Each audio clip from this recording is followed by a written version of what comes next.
Former Prime Minister Tony Blair intervened this week on the government's trials and tribulations, suggesting that it lacked vision, lacked leadership, and lacked a plan.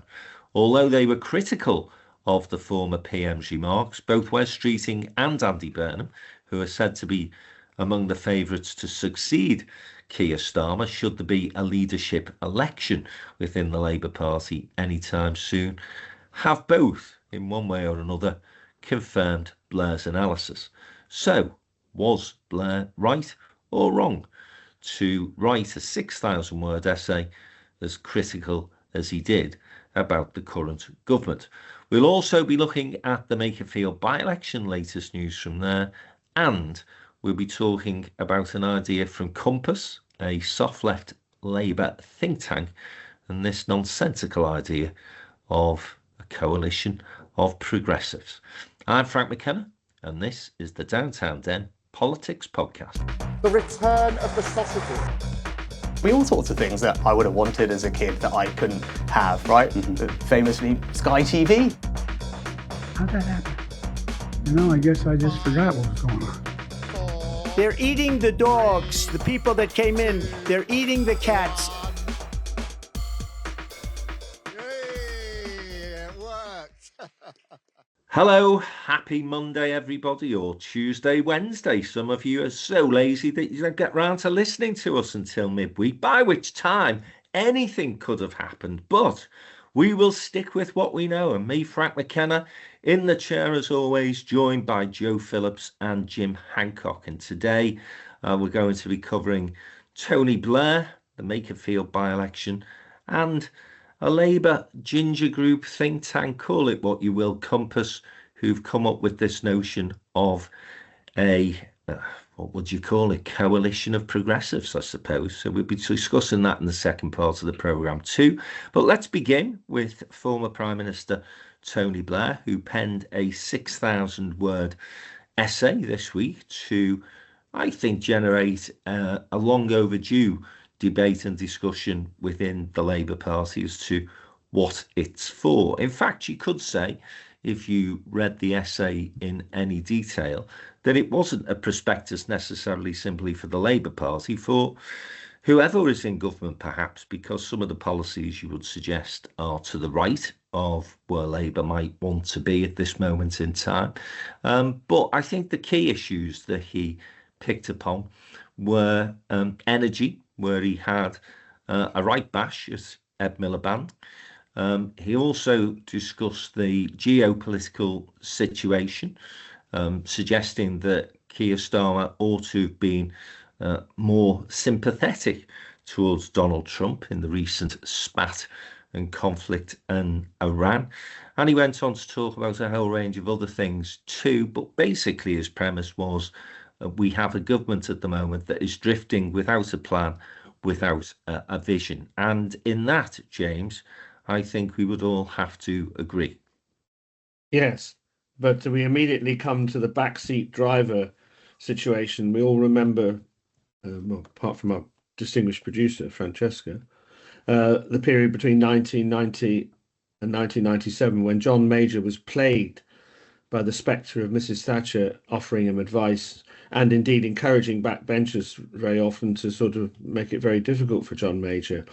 So that's a sort of an issue which we might want to develop a little bit, that should prime ministers go quiet and not embarrass their successors, particularly at a time when Keir Starmer is in such a fragile position. But, just to interject sure. James, he did actually say that he thought it would be ridiculous to remove a prime minister because since Brexit, as he pointed out, we've had 99 prime ministers. So in one sense, you could say it was a criticism of Keir Starmer and an essay he wouldn't necessarily welcome. But he did say we shouldn't be thinking about changing leaders. The problem is policy, not personality. Yes. My politics aren't particularly different from Blair's, I suppose, but I was disappointed overall with his intervention. particularly on three subjects, two of which you've mentioned. On energy. I mean, you'd sort of expect Blair to be on the sort of the green side of that debate, but he's now in the drill baby drill camp with Kemi Badenoch and other critics. The Trump on Iran thing, and also dampening any sort of suggestions that we ought to rejoin the European Union. It has been suggested that this essay is influenced to some extent by the Blair Partnership, or whatever it is, this global organization he's brought together with a lot of Arab influence on it as well, so that he's now looks more globally at things rather than the European Union, is more interested in fossil fuels because of the people who pump money into his organization. So I was a little surprised by the conservative quality of it. And of course, the problem is that, of course, it's ignited that old thing, in the Labour Party, this sort of hatred of anybody who's electorally successful. We don't want to be in government. Oh, no, much better to be shouting from the sidelines. And of course, Tony Blair is the epitome, a 3-time winner. Oh, my goodness, we can't have that. And so, we've heard variously Streeting and Burnham uniting against him. I thought it was a bit disappointing, the response from both Wes and Andy, actually, because there's a 6,000-word essay, and you've just unpicked some of that content, Jim. And Andy and Wes chose to talk about what he didn't say, rather than look at what he did say. Now, I think there was a bit more of a detailed analysis the following day from the publication of the essay from Andy Burnham, but it was still nowhere near responding to some of the criticism and some of the constructive ideas that were contained within that essay as well. My thinking on this, in terms of former prime ministers, I don't think you can compare him with Thatcher.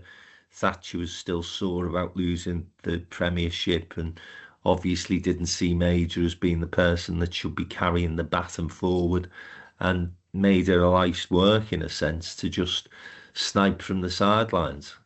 I don't think Tony Blair is doing this out of spite against Keir Starmer. I think he's doing it because, like all of us who want to see a Labour government succeed, he's frustrated at the lack of progress, the lack of impact that the government has had, and this is a way in which he can intervene. The Tony Blair Institute, as he pointed out in various interviews this week, have produced masses of policy papers over the past 5 years, never mind the past 2.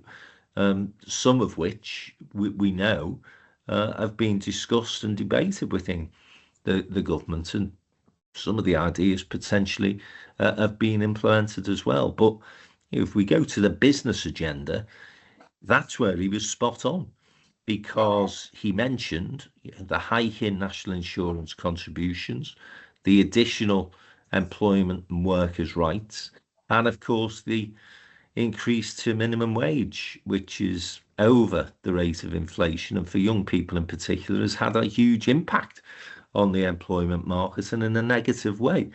And again, he made the point, didn't he? He said, none of these things are bad on their own, Joe, but timing is everything. And I think he was sort of saying that around the energy issue as well. But let's stick with that business agenda.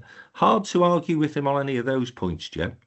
Well, that's true. But, having said timing is everything, it's an absolutely the most unhelpful possible time he could have chosen to publish an essay, as we go into this extremely important by-election in the wake of the huge council losses in the local elections.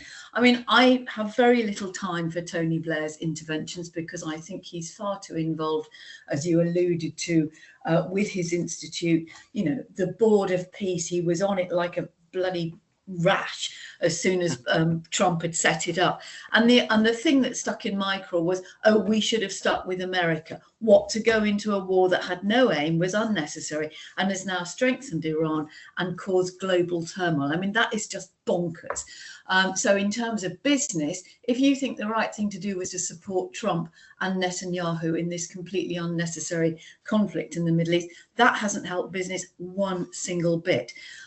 Also, I listened yesterday to an extremely interesting critique of it. Was it an essay? No, it was a whole series of rhetorical questions, much more like a speech. And Michael Rosen and an academic from Durham University said, you know, if they were marking this for students, they would have failed it, because it's not an essay, it's not thoughtful, there's no logic, it's just a series of things.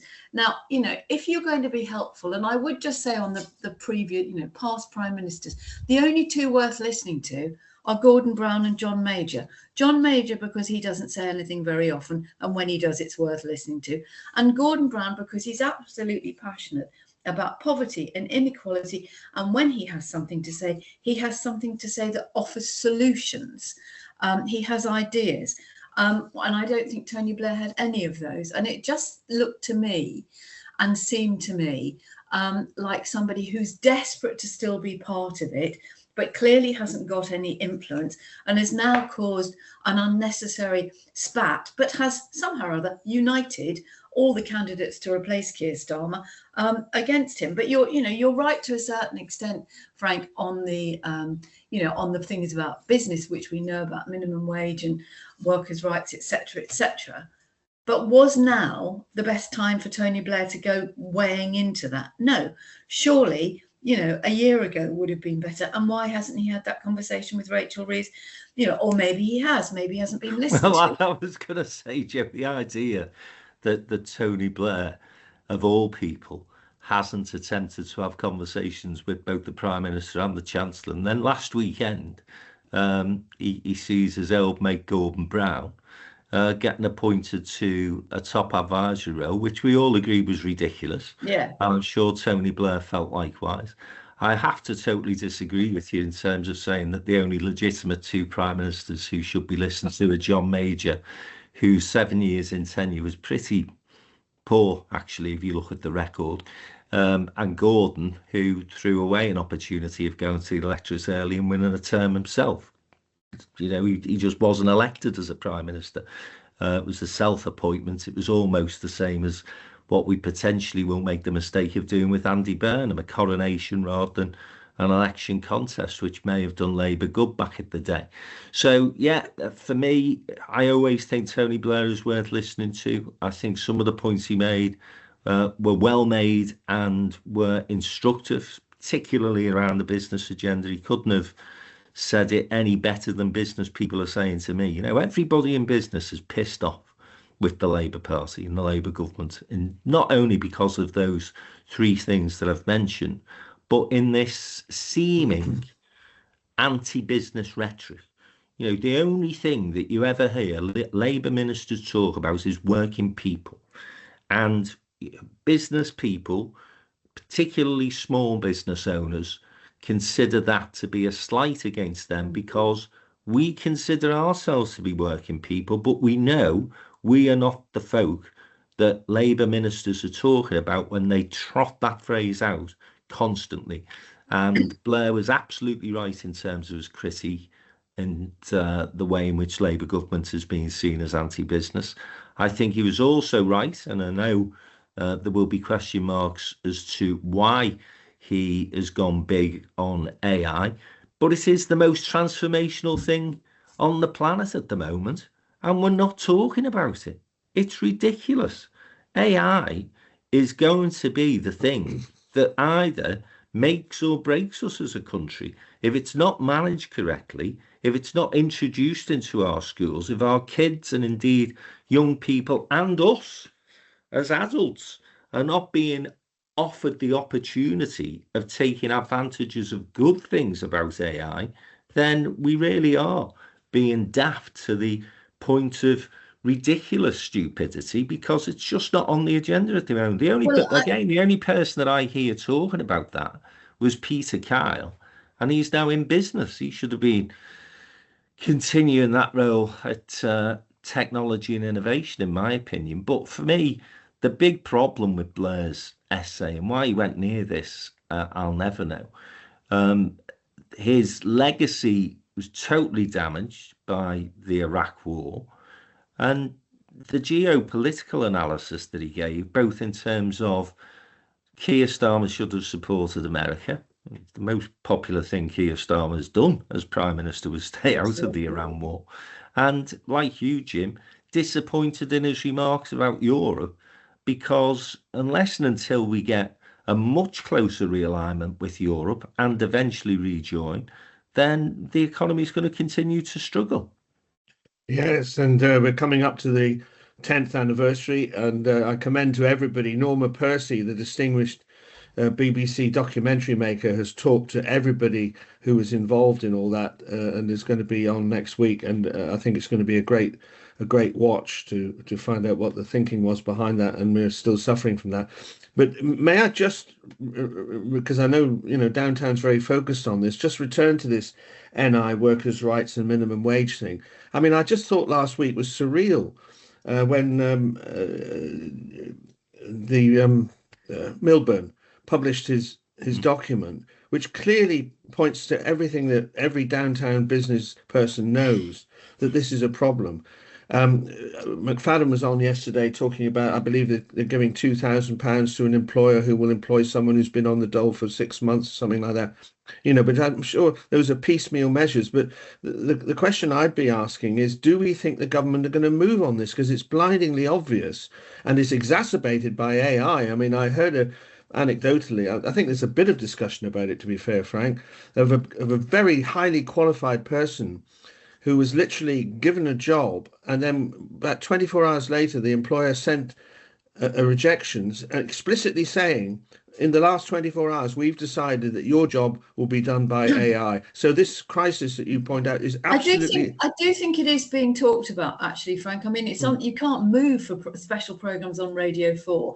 And but it's not being... No, the point I'm making, Joe, is it is being talked about, but it's not being talked about by the government. And if it is... no, absolutely. No, and it is, and that's what Blair was saying. Blair was saying... No, absolutely. You've got this transformational tool that the government should have been all over like a rash, and was initially through the work of Peter Kyle, and all of a sudden it's off the agenda. Far more comfortable talking about the fluffy stuff.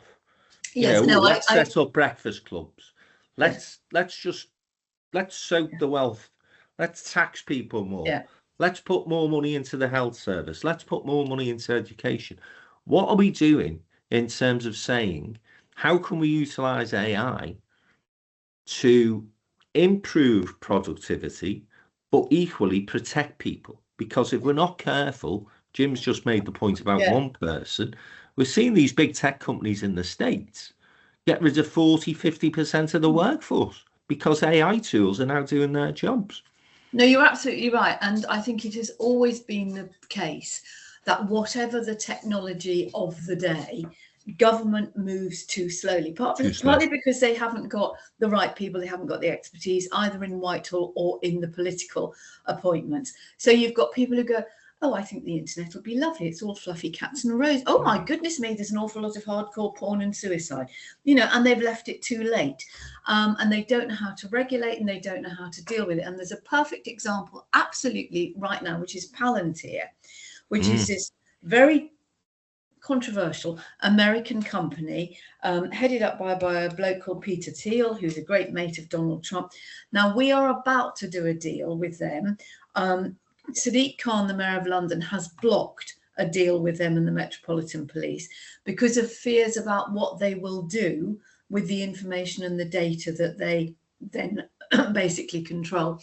But there's also huge concerns about bringing this into the NHS. And actually, to go back to Blair, it was his idea to do IT and link up a much more technologically sophisticated National Health Service system, which cost a fortune and went down the pan, leaving the taxpayer out of pocket to the tune of billions of pounds.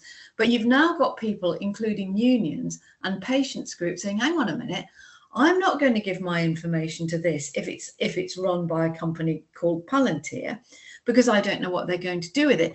But the good side of it is that you would link up everything from your your GP to your hospital admissions, so that a paramedic on the roadside would actually have access to all of your medical data, including any involvement with mental health, etc., etc. all makes perfect sense. But the problem is, who are the dodgy buggers who are selling it, and what are we giving away in return?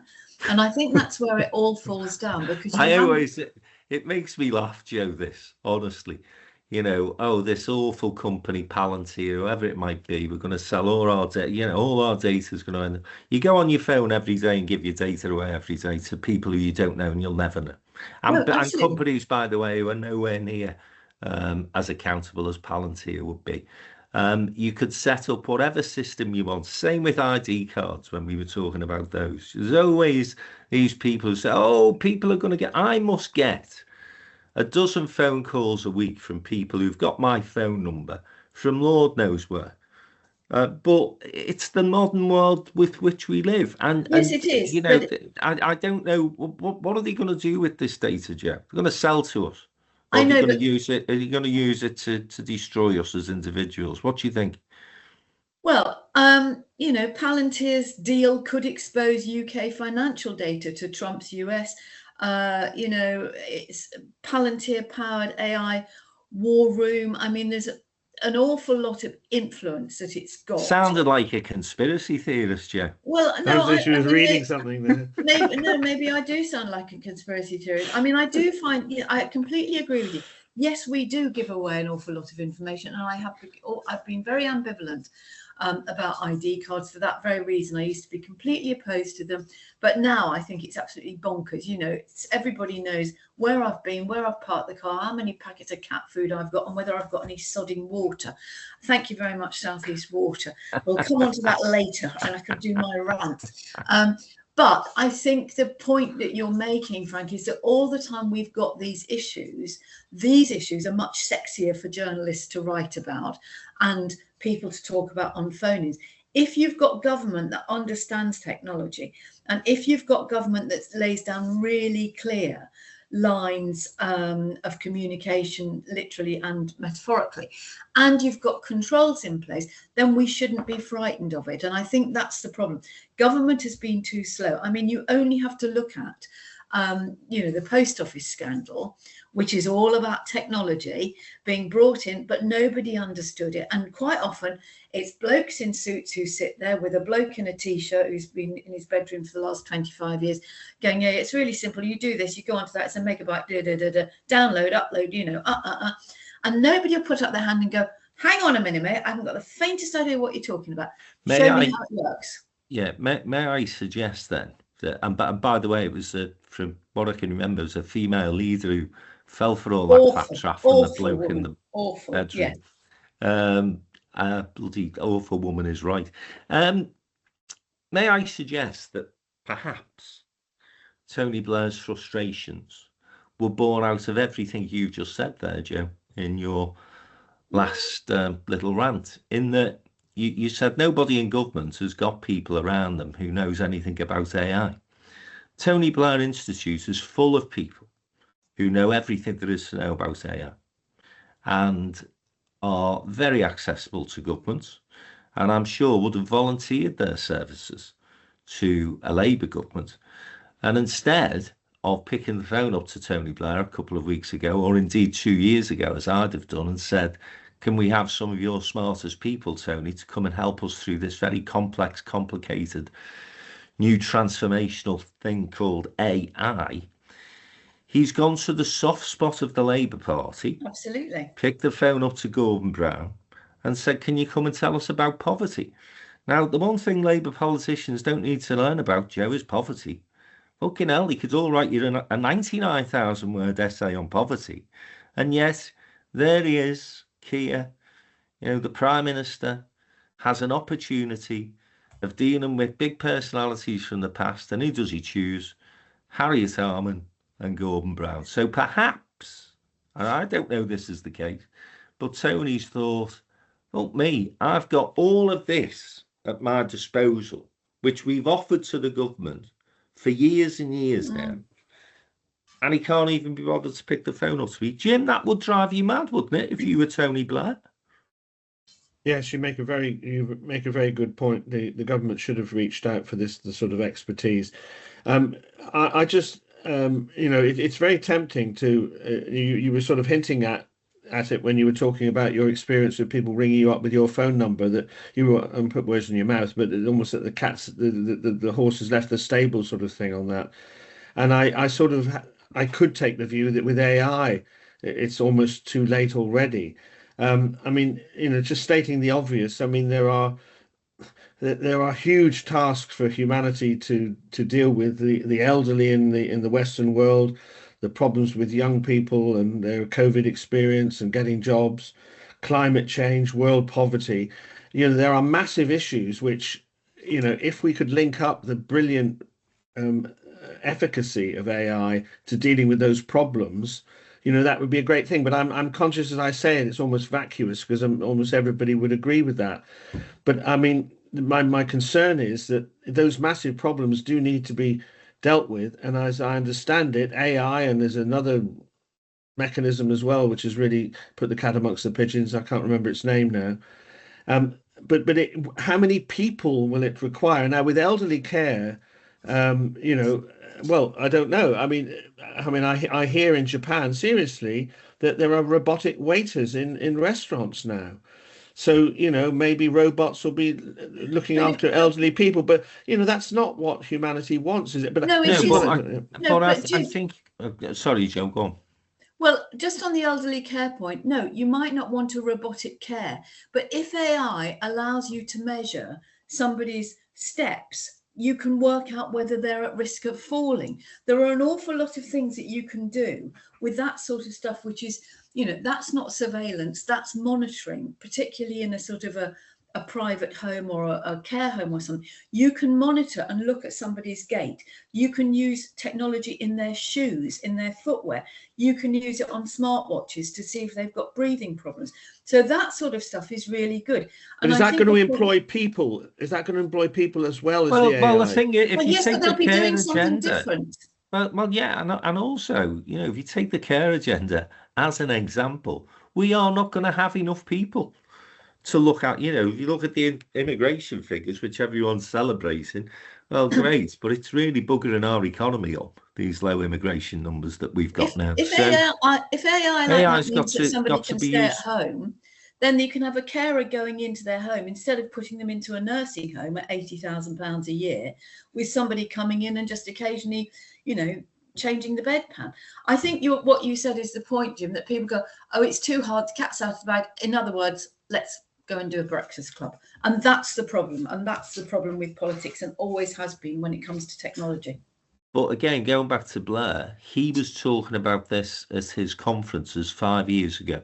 And he was inviting ministers, Conservatives, Labour shadow ministers, anybody who wanted to attend those conferences. And I went along to them. And he had people from across the globe talking about AI then, and putting it in these very stark terms. This new technology can either be for the good, and these are the sort of things that you can start to introduce, and social care was certainly one of the things that was talked about, and these are the things that it can be bad for jobs, as you rightly say, Jim, and the other things that we've listed as well this morning. But for me, the fact that this is not a central plank of the government's conversation at the moment is one of the big problems that we have with the Labour government. The biggest critique that Blair made, and why I welcome his intervention, actually, I don't criticise it at all, is no vision, no plan. And a huge disappointment across the whole of the Labour movement, whether you're a trade unionist, whether you're a business person that supported this government, or whether you're an activist. Everybody is fed up with the lack of direction with this government in nearly 2 years now. So, as I say, presumably you think that there will not be any radical action on NI or workers' rights or the minimum wage? Well, I don't know, Jim, because I think increasingly Starmer and Reeves are coming under pressure to do something to kickstart this apparent economic growth strategy that they have in place. But it'll be interesting to see what they do with, because how many reports have they had? We have one from your mate Joe. You always mention it, the poor civil servant who gets dragged in to do all sorts of bloody reports and inquiries. What's her name? Louise Casey. Yeah, we've had Louise Casey on grooming gangs. We've had Alan Milburn now on NEETs and young people and exclusion. We've had Pat McFadden, and not Pat McFadden, but Pat McFadden being charged with looking at a report that was done by some other poor bugger on welfare benefits. The report comes out. No actions are ever taken in terms of the recommendations that are made. So because of the parliamentary Labour Party. Now, in the situation that we're in, I would face down the parliamentary Labour Party and say we're going to have a radical welfare reform to help employers, and you can vote for it. And if you vote it down, you'll have a general election and you'll be out of office. I really think it's reached that point. Jim, again, the pair of you have been quite critical of Tony Blair in terms of the essays penned and his timing. A big criticism rather within that essay, lack of leadership. Right, okay, as he said, you think all those Labour MPs agreed with him and Gordon Brown's policies on the economy, particularly in those early years? Okay, he was able to give them a couple of sops, like the minimum wage, for example, and alignment with the European Union's workers' rights legislation. But within that first couple of years, remember, they put themselves in a bit of a fiscal straitjacket because they said we will follow the Conservatives' spending plans. And there was a huge number of Labour MPs who were jumping up and down saying, why do we have to do this? Why do we have to do this? Some of them voted against the government during that time. And as Blair has rightly said, sometimes you've got to take your backbenchers on. You've got to persuade. You've got to lead. And the point that I think he made throughout that essay was that there is a lack of leadership, a lack of vision, and because of that, a lack of understanding from us and the voters as to what this Labour government is for. And I think if you were to ask any government minister, never mind any backbench MP, what this Labour government stood for, they would struggle to give you an answer. And on that note, I'm going to close the first part of this week's podcast. And after the break, we're going to be talking about the Makerfield by-election and fairy dairyland politics. Stay with us. We'll be back in a moment.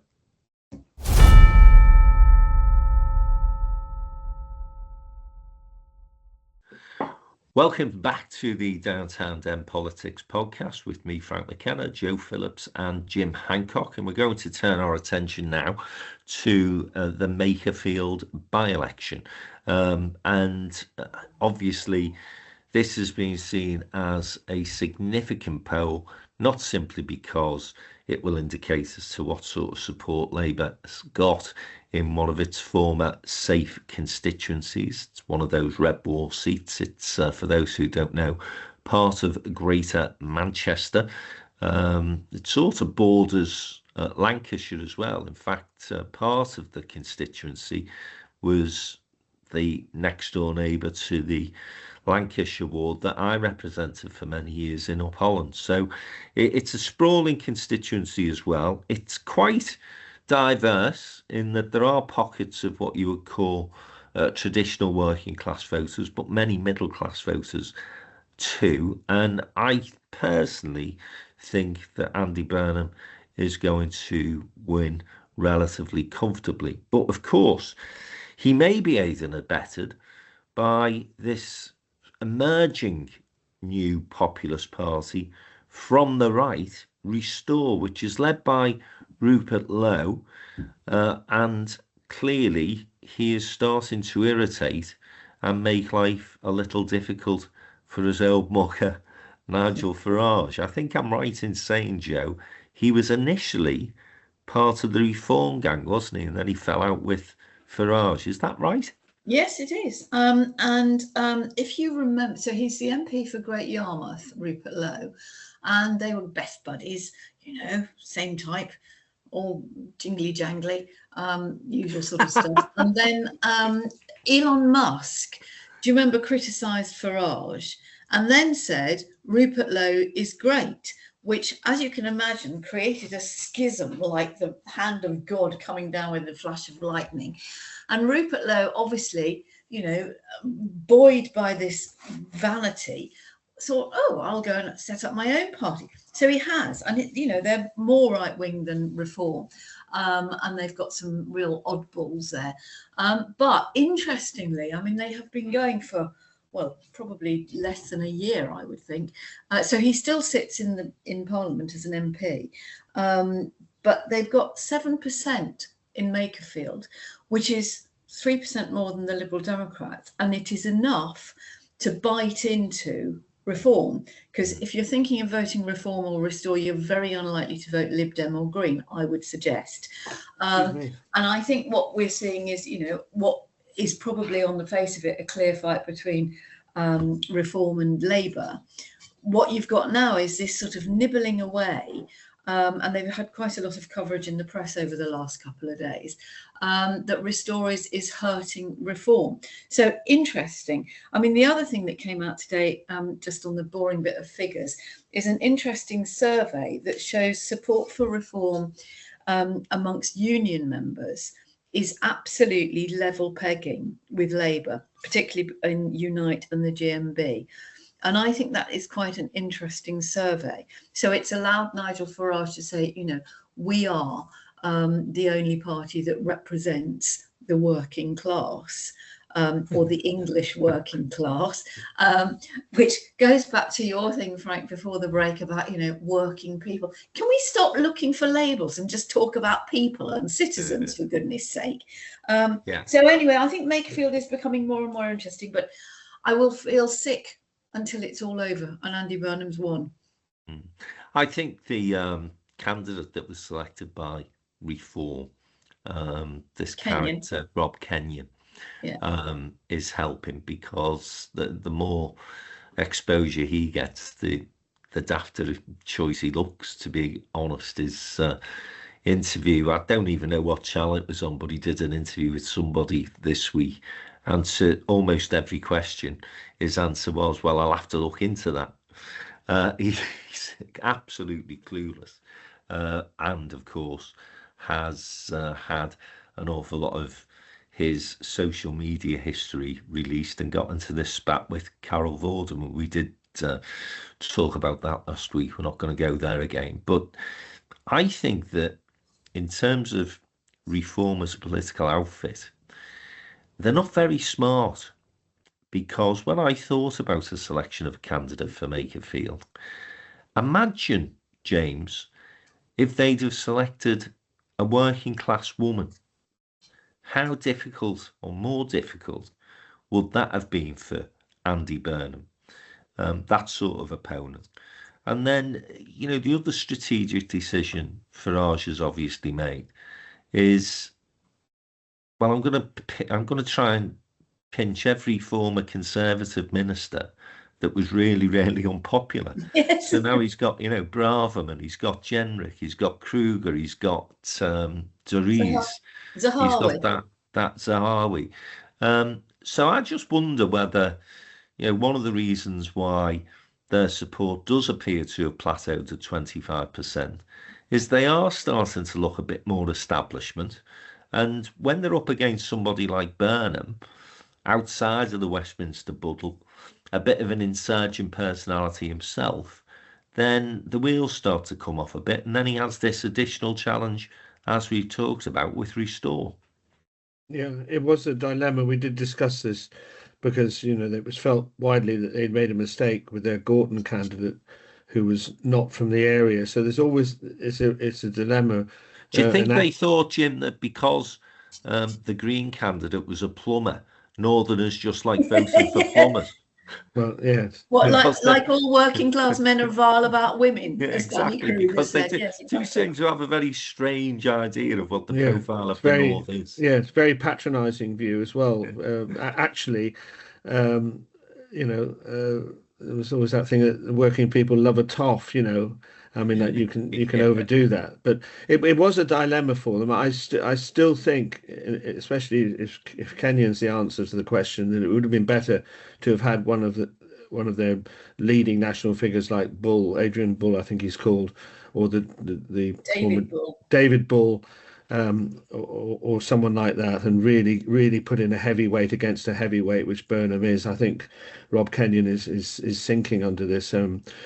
People I've talked to, fellow journalists, say when they interview Kenyon, when they're able to interview him, he's extremely nervous, and understandably so, in this hothouse atmosphere where everywhere from Abram to Hindley to Ashton and Makerfield itself is crawling with journalists. I mean, the people, almost every citizen in Makerfield has been questioned by journalists two or three times. It's just a little bit of history on the constituency. It used to be called Ince in Makerfield. You may remember, Frank. There was a mining MP called Mike Maguire was the MP. I could never. It was just on the fringe of the Piccadilly radio. I could never get him to do an interview.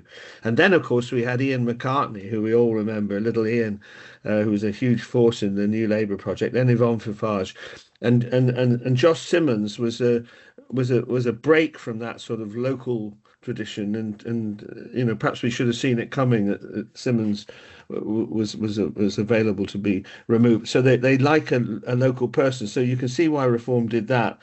But I as far as one can tell, with this sort of right-wing factionalism going on between Reform and Restore, that Andy will come through, even though he's being subjected to great pressure himself on his policy issues, and that's what really is of interest, because this guy could be prime minister within a few weeks. So what he's saying on the various policy issues, and he has, should we say, modified some of his views in the light of having to fight the election, but nevertheless it does look as if it's his to lose.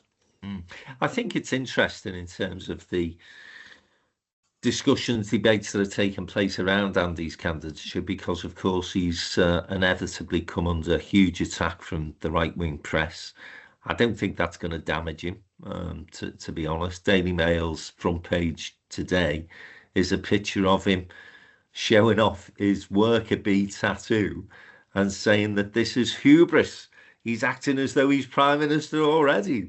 Because he's basically running in the Greater Manchester Great Run yesterday, and his pose is sort of like that. I hope he's not trying to show his muscles off, because I'm sorry, Andy, but you ain't got many muscles to show off, mate. But if you're just showing the worker bee off, that's fair enough. But these attacks from the right-wing media, some of them are absolutely ridiculous, and I don't think, as I say, they do him any damage. I think they may do him a bit of good. That's it. That's the one. But good to see him wearing blue, at least. The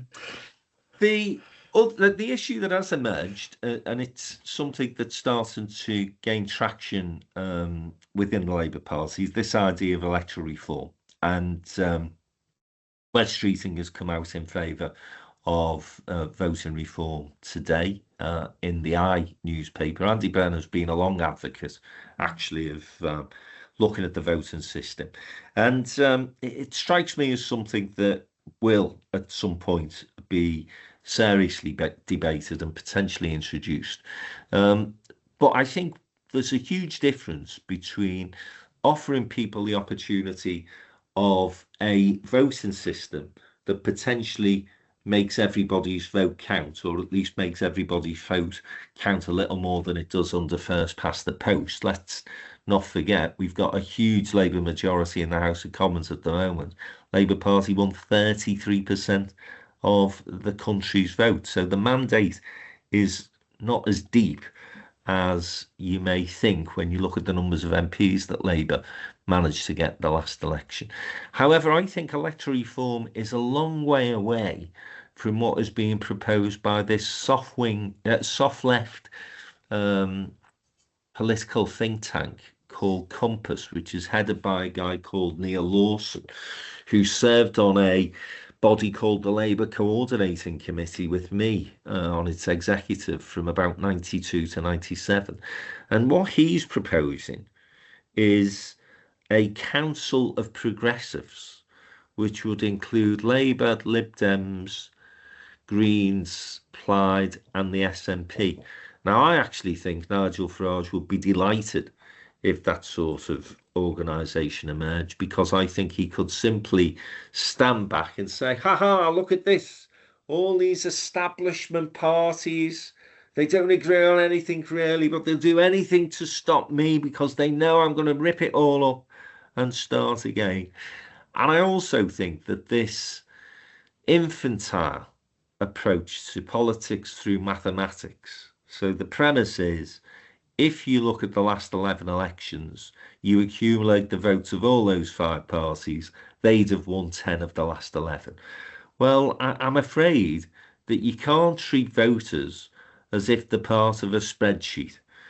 Voters do not take kindly to being told that they need to support a candidate from a party that they do not have an emotional attachment to, simply because it's going to stop reform in this case, or the Conservatives in past cases. And I think that a much more sophisticated approach was taken at the last election, but we were dealing with a political party that had been in power for 14 years. And so a totally different conundrum than the one that you've got with reform, who people are saying, let's just give them a chance. And for me, this idea that you can somehow cobble together 5 political parties, 3 of whom have very, very different principles to the Labour Party, is for the birds, Jim. I've wrote a piece on LinkedIn this week. People may wish to read it. We'll put a link into the show notes, saying this is the politics of fairy dairyland. What's your thoughts on it? You quite like fairy dairyland, so you may be more sympathetic to the argument than I. Well, the situation is, I mean, I do agree with you. The Council of Progressives is fairyland in that sense. It's what it is. It's a response to some indications that there is an appetite amongst the anti-reform UK, anti-Farage people to find whoever is the candidate that can beat them and unite behind that. So in the Caerphilly Welsh by-election last year, and to some extent the support for Plaid in Wales, was a sign that people do want to vote against reform wherever they can, and therefore there might be an appetite for people to suppress their instinctive political views in favour of the anti-reform candidate. But as you say, you know, the differences of opinion across that spectrum is very large indeed.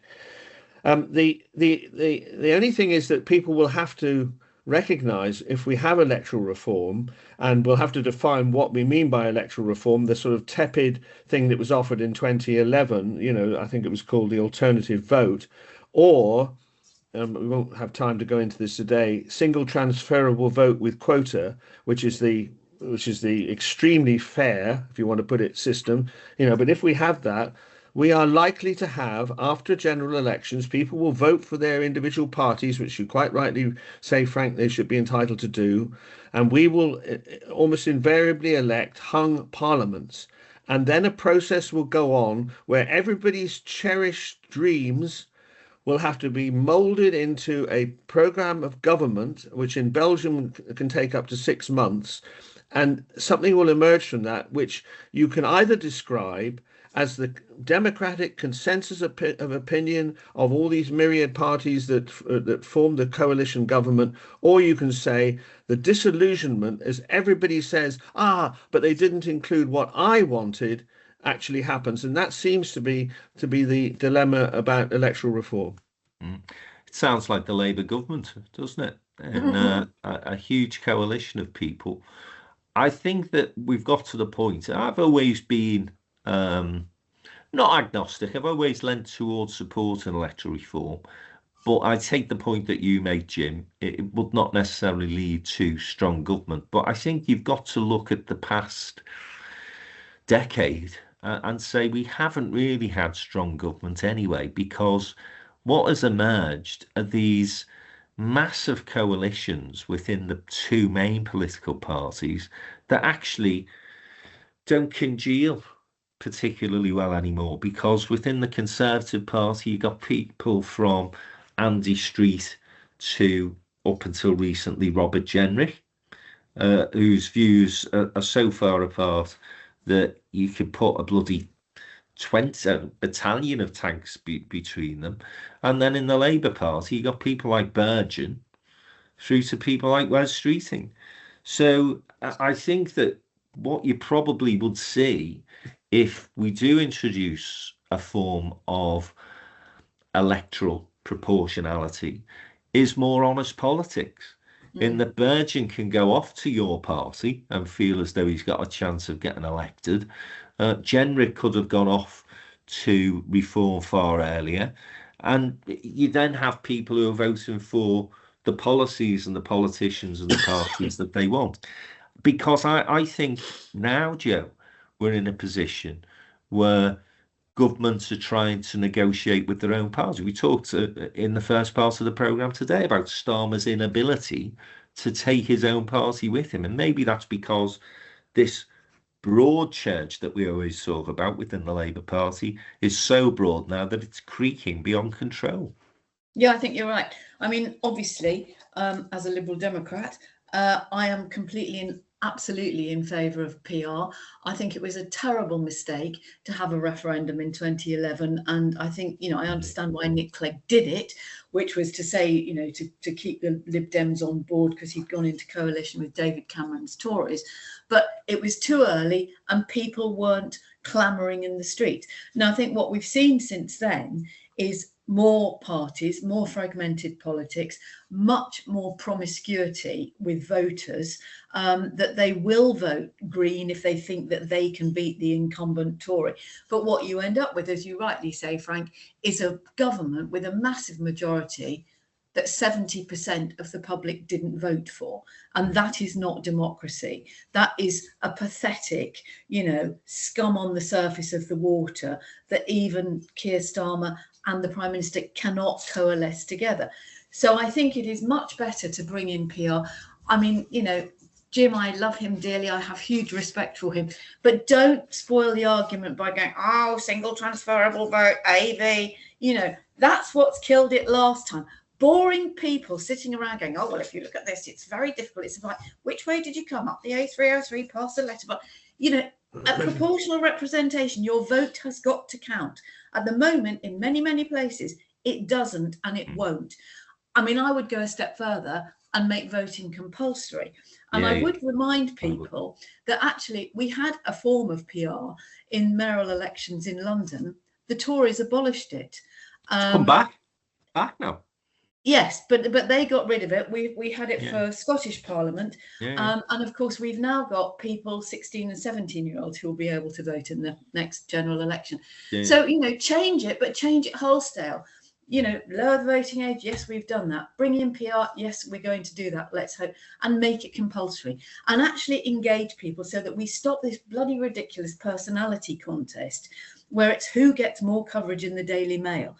I mean, I think if people felt their vote counted, and we have seen huge changes, we've seen great turnovers of safe seats. I mean, where I talk to you from here, we've got a completely useless, now sits as an independent, but she was Labour and she overturned a Tory majority that had been there since virtually before the cathedral was built, by about 7 votes. But, it can be done. But you've got to engage people. And I do think the other thing that I do quite like is the French system whereby they have 2 votes. One is like, OK, here's your vote. Oh, so you didn't bother to go out. Oh, look, it looks like Nigel Farage and what's his name, Rupert Lowen, neck and neck. So let's have another vote next week. Whoops-a-daisy, they've gone back and some sensible people are coming in. And it does work. But I mean, whether you engage that with our, they're all the same, can't be bothered sort of attitude in this country is a big question, but it would be a very good thing to do and actually do it quickly.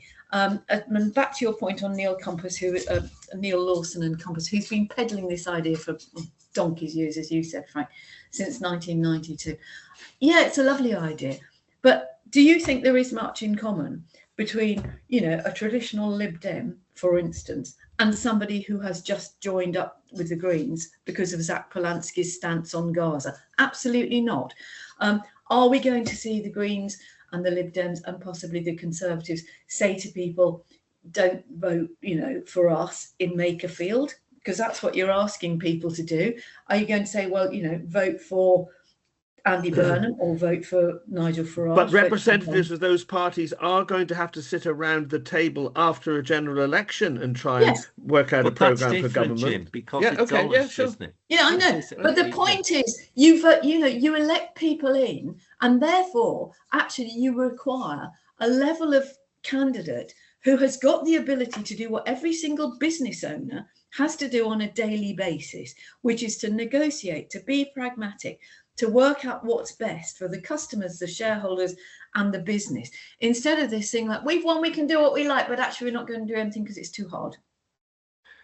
Well, I think it's going to be an interesting debate. The one thing I would say, which is goes back to your point, Joe, in terms of if you're going to introduce electoral reform, you'd need to do it quick under any government. The process of doing anything in this country seems to me to be anything but quick. So you would have to have an electoral system that you favoured. You couldn't have any of this buggering about of we've got 25 systems here, guys, which one do you fancy? You'd have to go forward with a system that people knew and to an extent trusted, and that's why I think STV, a single transferable vote, would be my favourite option, simply because people are using it now for the mayoral elections again. The one thing you'd say as well is this idea that you're always inevitably going to end up with a coalition. I think that's the most likely outcome. But we thought that about the Scottish and Welsh parliaments, didn't we? And you've had strong leadership in both of those assemblies over the years. The SNP, have had to do deals with the Greens latterly. And I think there was a coalition at one point between the SNP and Labour. I may be wrong there, but I think there was. But by and large, they've made it work. And it's not been any more difficult than it has been, as I say, for consecutive governments now to try and hold together those big coalitions within the traditional parties. So as multi-party politics develops in this country, and I can't see that ending anytime soon, electoral reform seems to me to be the most honest and most effective way of sorting this out. We've got Andy Street joining us in Liverpool this week of Downtown in Business with his new organisation Prosper, and we will be talking to him, as I say, in Liverpool this week, focusing on professional services. And I think Prosper are in the midst of putting together a bit of a manifesto in terms of presenting it to the Conservative Party conference in Birmingham in the autumn. And then we're off to Manchester later in the month. I think that's either the 28th, 29th of June. And we're introducing Andy and his team to people from the innovation, tech and creative industries in the great city of Manchester. So I'll be interested to get his view on electoral reform, because of course he stood in 3 elections as mayor for the West Midlands, and I think I'm right in saying it was all under the system of STV, but I may be wrong, so I will check that with him and report back next week on Andy's views on that and 1 or 2 other things as well, I'm sure. Right, chaps and chapess, it's been great to speak to you today.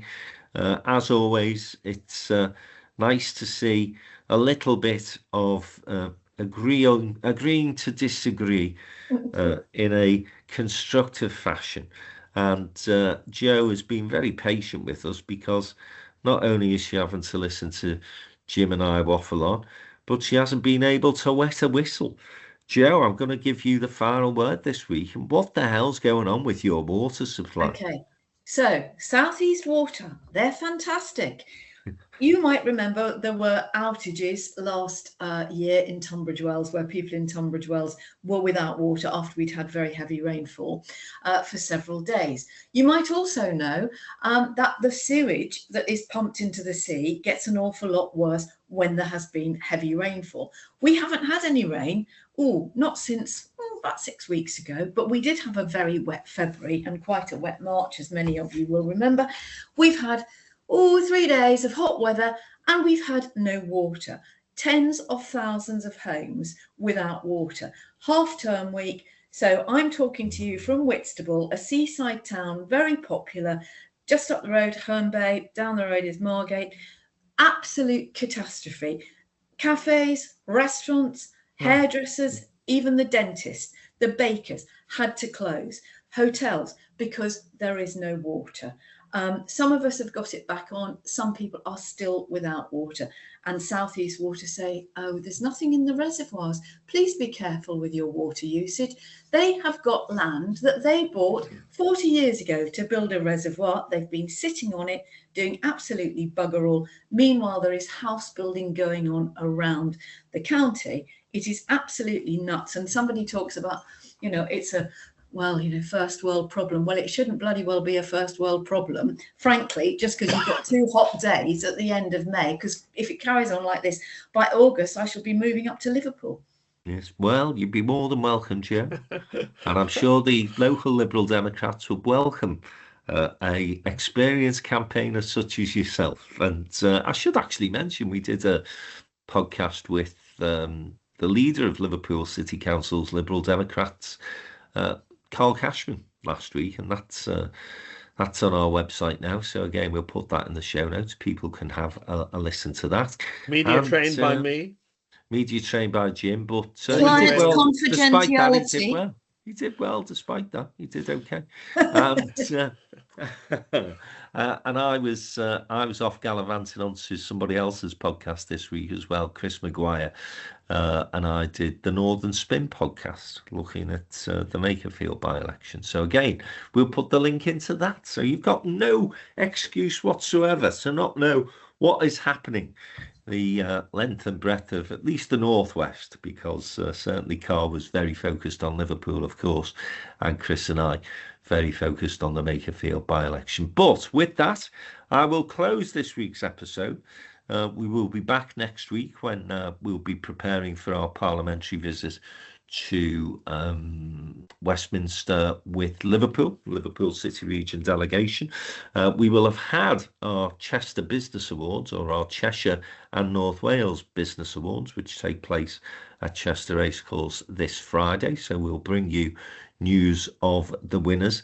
And if you are exercised by campaigns and what downtown is up to as far as that's concerned, well, I am currently calling for evidence from people who have suffered the indignation of being owed lots of money by these cowboys who set up multiple companies, put them into administration, within a couple of weeks have set up as another company with another name, providing exactly the same sort of service, owing lots of SMEs cash, but the HMRC millions of pounds in the wake as well, which of course ultimately costs us. So we're not talking about people who genuinely get into difficulties and find themselves having to very sadly close businesses. We're talking about the people who are actually starting to use this as a bit of a racket now. And AI could trace them and stop them setting up again in a week or two. Of course they could, James. We could sort this out, I think, very easily, but the government somehow, some way, and it's not just this one, others in the past, a bit frit. So we are looking at this carefully to see if we can find a way to stop these, as I say, cowboys from doing what is an absolutely disgraceful act. And I tell you this, if they were benefit cheats, they would be getting the wrath of the Telegraph, the Mail, and every other newspaper on the right. But because these are so-called entrepreneurs who are gaming the system, then somehow it's acceptable. Well, it isn't acceptable, and Downtown in Business is doing what we can to tackle a problem that has been about for a long time, but I think is getting worse. So again, if you're interested in giving us some evidence as to your experience of people who undertake that disgraceful activity, please get in touch. We'd love to hear from you. Right, that's it. We will be back next week, and have a great 7 days, everybody. Thanks for listening as always. And if you're in Makerfield, of course, we're on a non-partisan podcast, but make sure you fucking vote for Andy Burnham. Cheers, guys. See you next week.